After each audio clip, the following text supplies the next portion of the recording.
Okay, I'm sure lots of you guys remember these videos. They're renowned as being the bunker videos. I did these a long time ago, but it was when my channel was young and I had a microphone that was significantly worse than the one I have now. And I was also significantly less mature than I am now. So let's take another look at these videos and see if we can dissect them again. Let's get into it.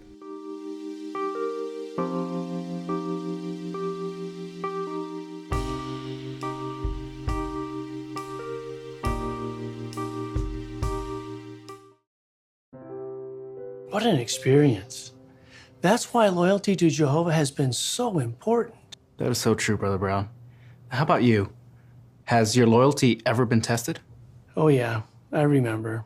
It was years ago, and an elder came to give me counsel after a talk.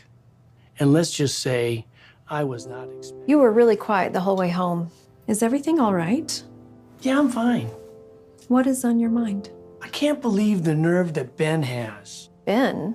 Yeah, Ben. He gave me counsel about that talk that I gave last week. Really? What did he say? I don't know, something like, I didn't use enough scriptures, whatever. I mean, it was hard to listen. You know, I've been an elder longer than he has, and he comes up to me and gives me counsel about my teaching.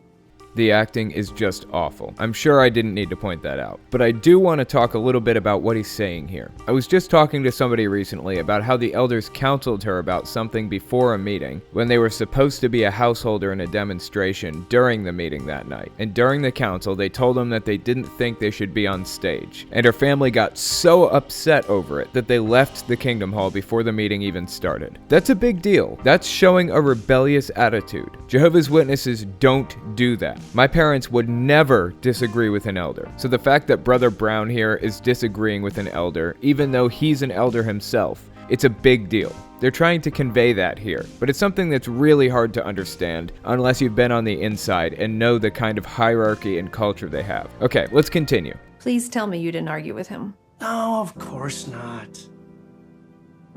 But it wasn't easy. I took the counsel, but I don't like my attitude. Wow, Brother Brown. I can't picture you reacting that way to counsel, let alone getting counsel. That was the problem. Neither could I. If I was going to remain loyal to Jehovah, I needed an attitude adjustment. So what did you do? I prayed.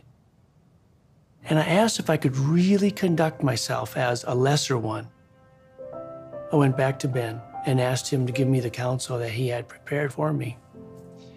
I volunteered for assignments I hadn't done for a while.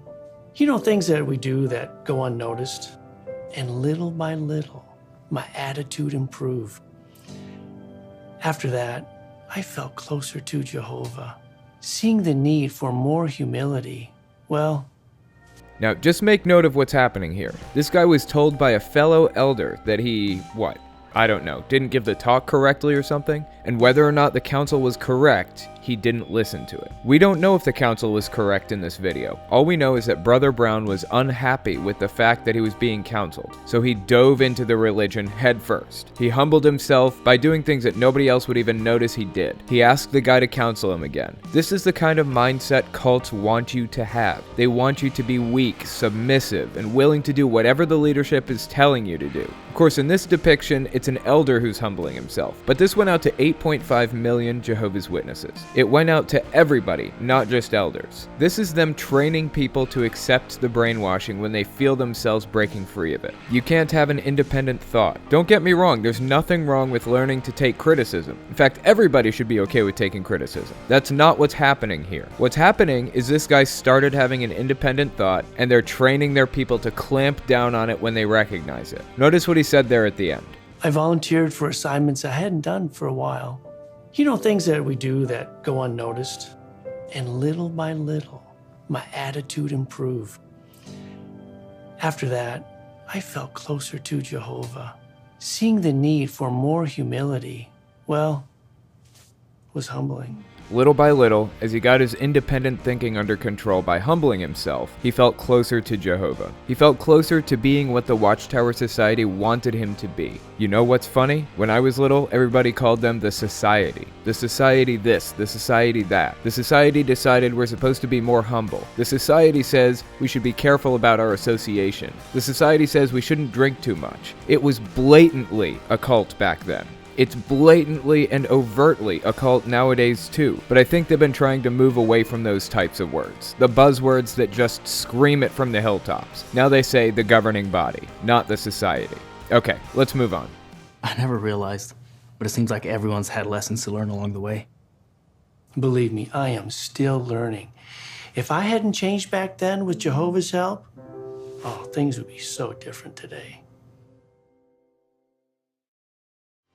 Okay, somebody spliced the outline from the talk into the video too. So this video was played at a Jehovah's Witness convention. I think it was the 2016 convention. What happens is they'll have a convention program where they'll give talks that are between 15 minutes and an hour long. And the governing body will send outlines for these talks to the speakers, so everybody is getting the same information, or spiritual food as they call it. What they'll do is they'll give part of the talk, and then the talk will lead into the video. They'll play the video, then they'll switch back to the talk. So as I was saying, somebody included the parts of the outline that lead into and out of the videos. This one says, as you watched the video, did you notice that Brother Brown used every opportunity to conduct himself as a lesser one? If we do the same, we'll be guarding against the loyalty-eroding effects of pride. Their tactics don't seem obvious from the inside. It seems completely normal. It seems like you're doing the right thing, but it drags you in like a bobbit worm and it eats you alive. The next part of the outline leads into the video by saying, avoid what erodes loyalty, improper entertainment. From the outline. Okay, so this next part was actually said to Jehovah's Witnesses across the world. Note in the following dramatization how a brother comes to appreciate that loyalty requires eliminating even subtle forms of improper entertainment. Okay, let's see what Jehovah's Witnesses have to say about entertainment. If I hadn't changed back then with Jehovah's help, oh, things would be so different today. I think I'm gonna get some more water. I guess I'm not the only one whose loyalty was tested. But for me, it was a little more subtle. My phone was a door to just about everything. But that door opened to some places I shouldn't have gone. At first, I thought, it's not pornography, so it's okay. But still, what I was seeing filled my mind with immoral thoughts. And I couldn't stop. Something I remember from the last time I covered the video is that this guy never actually speaks at any point in the entire 24-minute compilation of Jehovah's Witness videos. I'm really wondering why he doesn't talk. It's kind of strange, right? Every time he says anything, it's just a voiceover. Everybody else in the video has some acting part. This guy's just sitting here looking at his phone through the whole thing. Okay, now about the scene. This guy said he thought that since it wasn't pornography, it was okay, but it filled his mind with immoral thoughts. And remember, the outline before the video said, note in the following dramatization how a brother comes to appreciate that loyalty requires eliminating even subtle forms of improper entertainment. I'm wondering what subtle forms of improper entertainment would be, so I looked it up in the God's Love book. I swear this book is awesome. It's a complete guide to being a Jehovah's Witness. I found a few bullet points. It says, would God be pleased if the lyrics of the music I listen to make it difficult for me to keep my mind on chaste things, if I imitate the negative speech and actions of people in the movies I choose to watch, if I choose to play video games that require me to act out the part of a violent or immoral person, if the standards that I preach to others are not the standards that I use to guide me in my choice of entertainment. Then at the very bottom it says, in short, how can you make sure that you choose wholesome entertainment? Reject any kind of entertainment that graphically portrays degraded, immoral activities that are expressly condemned in God's Word. Follow Bible principles that can be applied to types of entertainment that are not specifically mentioned in the Bible, and avoid entertainment that might wound the sensitivities of others, especially those of fellow believers. May your firm decision to do so bring glory to God and keep you and your family in His love. That is super interesting to me. Note the bit they said at the end. Avoid entertainment that might wound the sensitivities of others, especially those of fellow believers. That's the checks and balances system they set up. Everybody is watching everybody else. If you do something questionable, if you watch a movie that might not be super great, even if it's just PG-13, not an R, which would obviously be out of the question, the others in the hall might start pre-shunning you, not full-on ignoring you or anything. You just won't get to come over to their house anymore. They won't let your kids hang out with their kids, that kind of thing. That's how they keep everybody in check. My mom grew up in the 1960s, and as a result, she was a total hippie. Both my parents were hippies. My mom even calls herself a flower girl. Doesn't get much more hippie than that. Not so much anymore. Time, age, and Jehovah's Witnesses have shaped her personality in another direction since then. But she had some peace sign earrings that she wore from time to time, and her best friend from the Kingdom Hall was genuinely offended that she wore them. She said it was a worldly symbol. Those are the checks and balances kicking in. Everybody is watching everybody else, shaming them. Okay, let's continue. It wasn't just whether an image is considered pornography. Anything that stirs up unclean thoughts is worthless, and I should turn my eyes away.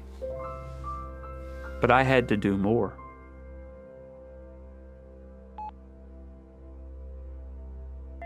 Those weren't just the psalmist's words. They had to be my words. Words I've had to act on ever since to stay loyal to Jehovah.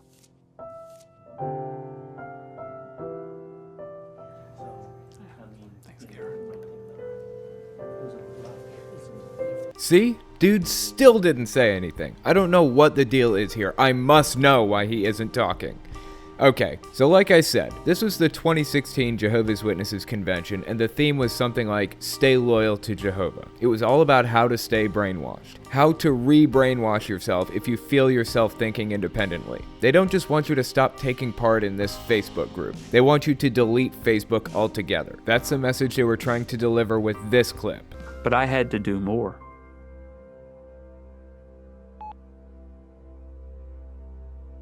I had to do more. It wasn't enough to just stop using that feature or stop watching that show. I had to delete Facebook completely. I had to get rid of my TV. Whatever it takes. If your eye causes you to stumble, gouge it out and throw it away. It's better for you to enter life with one eye than to have two eyes and be thrown into the fire of hell. Jehovah's Witnesses go scorched earth with everything. Whatever it takes, even if it means completely separating yourself from society. The outro outline for this video says, as you watch the video, did you note Travis resolved to avoid voluntarily viewing anything that fosters unchaste thoughts? If we avoid all improper entertainment, we would be guarding against its loyalty-eroding effects. See, this is the problem with Jehovah's Witnesses. This is what differentiates an extremist from everybody else. Where's the line with unchaste thoughts? Where's the line with improper entertainment? For that matter, where's the line with Christmas? When is a holiday too pagan to celebrate? They find every reason in the world to avoid Christmas. It's not Jesus' birthday. It's on the same day as Saturnalia. Christmas trees come from celebrations of the sun god, Balder. Sure, that's all true. Yes, I'll give you that. But exchanging wedding rings is kind of a pagan thing too, depending on how you define pagan.